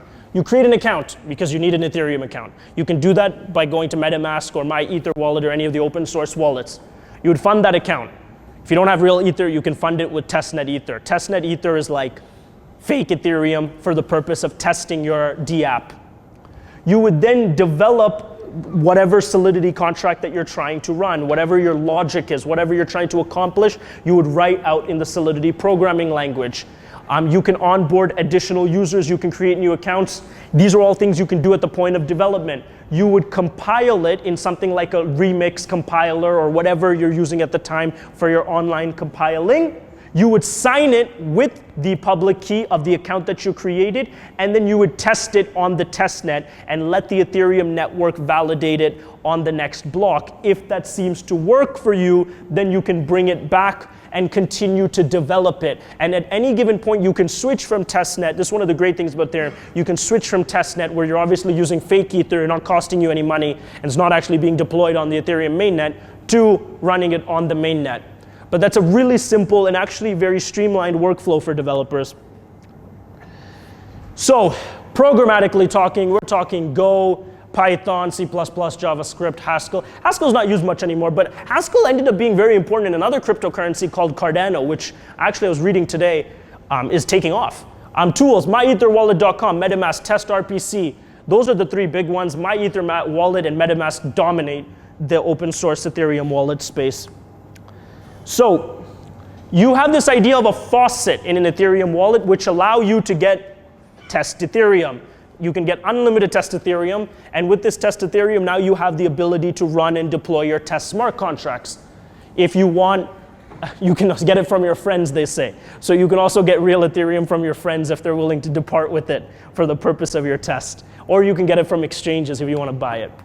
So Ethereum application components. Base application can be developed in any language. Developed smart contract has to be developed in Solidity or one of the other contract compatible languages. And then the connector library facilitates communication between base application and the smart contract. So this is whatever app you've created in your local server, whatever language you run that in, it doesn't matter. Your smart contract is what communicates with your local application and the Ethereum network. This obviously has to be done in a smart contract compatible language. Your connector library is what allows you to communicate between smart contracts and the base app. And this, you are using MetaMask, for example, to validate the wallets that you're going to create and the contract addresses that you're going to create. So sign and deploy. You have bytecodes. You write your bytecodes. That's fantastic. You now have your transaction ready. So your bytecodes are turned into your transaction. Your transaction is then signed in your external wallet, the one that you had to create in order to deploy your Ethereum contract. Now you have a signed transaction, signed with the public key of your wallet. You can deploy it. You can connect in an element of your base application here, and then of course it becomes a live smart contract on the Ethereum network. Like I said, it's a fairly straightforward process when it comes to deploying this. Test RPC chain, local development or test blockchain. You can always check it out here, Ethereum.js/test RPC. So, Ethereum Test RPC, that's the GitHub link, is suited for development and testing. It's a complete blockchain in memory that runs on your development machine. It processes transactions instantly instead of waiting for the default block time, so you can test that your code works. In other words, when you're running something on the real Ethereum blockchain, you have to wait until the next miner validates your block, which depends on how much gas you've allocated, could take some time. With the test RPC, you don't have to wait. You kind of know if your code works or not. Remember, if your code doesn't work, this is going to be very costly and painful. So you'd want to know if it works now. If it processes your I said that already, and it tells you immediately if your smart contracts are running into different errors. It also makes great client for automated testing, because you can run some automation scripts and make sure that any addition that you're making to this code is also compliant. Truffle knows how to use its special features to speed up test runtime by almost 90%. Truffle framework is the most popular framework used for Ethereum development. Oh, and that is the end. Let us see how much time we have left. 3:43, wow, that was great timing. So that is the end of the formal presentation. Is Rafi back? Rafi is not back? Okay. So I think we still have like an hour left, or however that may go. I can open it up some questions if you guys have immediate questions. If not, what we could do is like break, and I know there's no internet, so that kind of limits us in terms of what we can do. I thought this would go for longer, but I'll open it up to some questions. If I'm able to answer them, I will answer them in as much depth as I can. If not, we can have private conversations about them after. And then I guess we have some certificates for you guys, and that calls it about a day. So, any questions? That was a lot of information, so I appreciate you guys listening. Give yourselves a round of applause for sitting through all of that intense amount of information. Oh, back. Questions. It could be questions about anything. It could be questions about this presentation, about anything I said, crypto, Ethereum, Solidity, myself, these lovely gentlemen with cameras, why they have cameras. Unlimited amounts of questions to ask, is there not? If you guys don't ask me questions, I'm going to ask you questions, and that could get real awkward. Go ahead. My first question, what inspired you to start your company? Oh, that's an interesting question. Okay, where do we start? First of all, I answered that question the question is what inspired me to start my company. Okay, I answered that question in detail on my YouTube channels, but I will make sure that it's answered here as well. When I was going to school, I went to school for engineering just like you guys, but I went for a much less noble cause of engineering, which is mechanical, which shows you guys like how smart I was for choosing mechanical. The idea that really caught my attention, like I was more or less very entrepreneurial even in college, like even in university, but the idea that really fascinated me about starting this company, like Invest, was the intersection. Like I used to trade a lot of derivatives. Like for those of you guys that don't know what derivatives is, they're basically a form of futures and options contracts that you can write over financial assets. So they're a very speculative form of investing. So I used to trade a lot of derivatives. So I would be connected to this like group of traders that were really good. Anyway, one day they came to me in 2017 and said, you have to check out Bitcoin. And I said, I already knew what it was. Like same way that you guys said, like I know what it is, right? And one of the traders was much more adamant. He's like, no, Shorupan, like you really gotta go check it out. And so I have a very obsessive personality. And so I trapped myself in a room for like 4 days and I just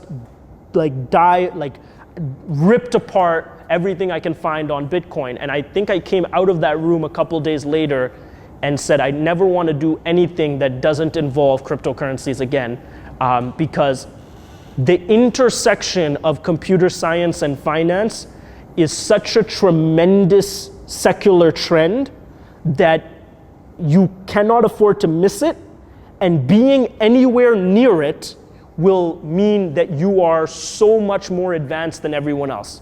So I was motivated by the sheer excitement in what I was uncovering as it pertains to cryptocurrencies and the blockchain. The way that I describe it to my employees and so it kind of works as a quid pro quo. Ethereum by far over any of the other blockchains have the biggest developer community. Like it's not even close. I think it's like 4 or 5x, you know what I mean? So because of that gigantic developer community, that inspires a lot of small miners to get involved, right? And then the large miners who already invested, like once you make an investment, you kind of have to stick with it. You can't be wrong. So they stick with it. But a lot of the algorithmic miners, like when I stopped mining, which was like the beginning of 2018, when my company stopped mining, there was the invention of algo mining, which was like a mining algorithm that people wrote to switch between blockchains to optimize their mining rewards, which is like a very advanced automation script that would really make any given blockchain's competitive advantage nullified if everyone used that. The reality is not everyone does use that. There's still, a lot of them are still hyper-specific Bitcoin miners, Ethereum miners. So that's, I think, kind of a legacy standard, plus the fact that it has the largest developer community keeps the Ethereum mining network going. But I mean, once it goes to proof of stake, all of that will be nullified, and like Monero and Zcash and some of these other coins have mined really, really well. Like the returns have been really good.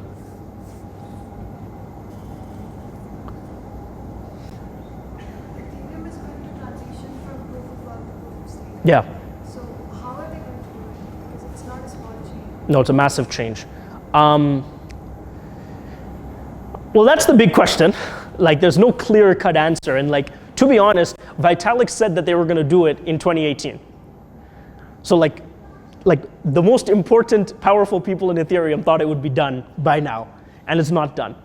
And what that implies is it's not easy to do it. And what that also shows you is how incredibly decentralized the governance protocol of Ethereum actually is, because trust me, if it was Vitalik's way, it would already be proof of stake. He wanted to do proof of stake years ago, but it's because the network and the miners that's another thing. It's almost like the miners obviously don't want to go proof of stake, right? And so there's this element of resistance within the Ethereum network as well. And there's a lot of Bitcoin fanatics that support Ethereum that believe that proof of work is definitely the only way to go. So it's not easy is the first question, and it's not clear cut. They put out Casper, and Casper is basically the transactional phase, the the fork of Ethereum that will eventually be fully proof of stake. It will go into a hybrid form first, where it'll be a combination of POW and POS, and then it will go completely proof of stake. Constantinople was an amendment, like it's almost like an amendment to Casper, which is more recent than this. Even I made this presentation, which is even more in depth about how they're going to do it. And then they put out something called Plasma, which is really advanced stuff on how proof of stake is going to work on the Ethereum protocol. Now, technically speaking, they're going to need to fork Ethereum and convince everyone to come with them. Does that make sense? Do you guys understand the idea of a fork in a blockchain, right? So the real question is, do they have consensus to do this? Now, clearly they don't, or else they would have done it. And Ethereum has already been forked. There's Ethereum Classic, and there's other Ethereums as well. They're just not popular because the main Ethereum has held its ground. Now, keeping the network together is going to become vitally important. So I think it's almost like a democratic process at this point, where the Ethereum Foundation has to more or less convince the miners, all the validators, all the developers, in conjunction, that when this hard fork happens, you must come with us, because it is monumentally better than what you're putting forth. And that date does keep changing, because every time Ethereum puts out this new, this is going to be it, people find bugs in it, and of course they're going to find bugs in it. It's a colossal change, right? Like, it's incredible that it's not all bugs. So I would say, if you had asked me to make a bet, that by the end of 2020, Ethereum has probably moved to proof of stake. But if you were to ask me which one of the protocols that they released will carry them into that, it would be hard for me to tell, because you're gonna have to form a lot of consensus, right? It's gonna be tough. But yeah, it's gonna have to be a fork. And they're definitely gonna go to a fork hybrid and then a fork POS fully, because you're gonna have to make use of the miners to some degree. That's a good question too.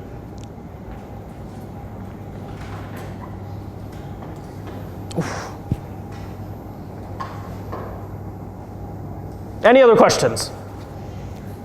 Let me ask you guys a question. Why did you guys come to this workshop? What inspired you guys, who really don't, or would not have been exposed much in your formal education, to take up this topic?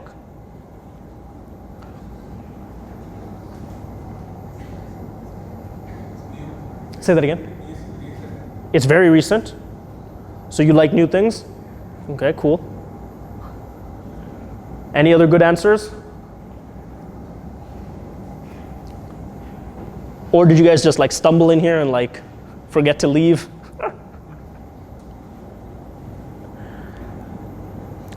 I think I'll probably end it off with this note, and then we'll just consolidate with what Rafi is saying. Like I said, my only goal for today was to motivate you guys to go home and Google everything I said. Because I believe, and many companies, many of your future employers believe, that understanding Ethereum and Ethereum's derivatives, whatever form of Ethereum you want to look into, is going to be so important for any IT professional that it would be you would be qualified illiterate if you don't know what it is, and you would be highly disadvantaged if you don't know how to program on it, considering it's based on JavaScript, and that it would be so simple for you guys to actually learn that additional skill. Then if you want to take it one step further, because some of you are very young, by the time you graduate university, that's another 2 years, 1 year, 3 years, Ethereum and, again, various blockchains will be pervasive in many of the things you guys are using. And if you had asked me in 1999, what would the internet be used for? I would have said emails. That's all that people were using them for. And if you had asked Robert Kahn or Vint Cerf in 1969, what would the internet be used for? They would have said it would be used for an anti-nuclear missile detection, anti-nuclear communications network, because that was what the internet was actually designed for. And today we are uncovering the verticals of the blockchain, but we are as early as those guys were in the internet. If you look at 2019 and what the internet is used for, it would have blown away those guys. And that is where you guys are at. You guys are 20, 21, 19, 18, however old you guys are, at the cusp of probably the most important technological revolution since the internet. As a computer scientist, this should be enthralling to your very makeup. Thank you so much, guys, for your time. Thank you so much. I don't know why they been lying, but your shit is not that inspiring. Bank account statement just look like I'm ready for early retirement.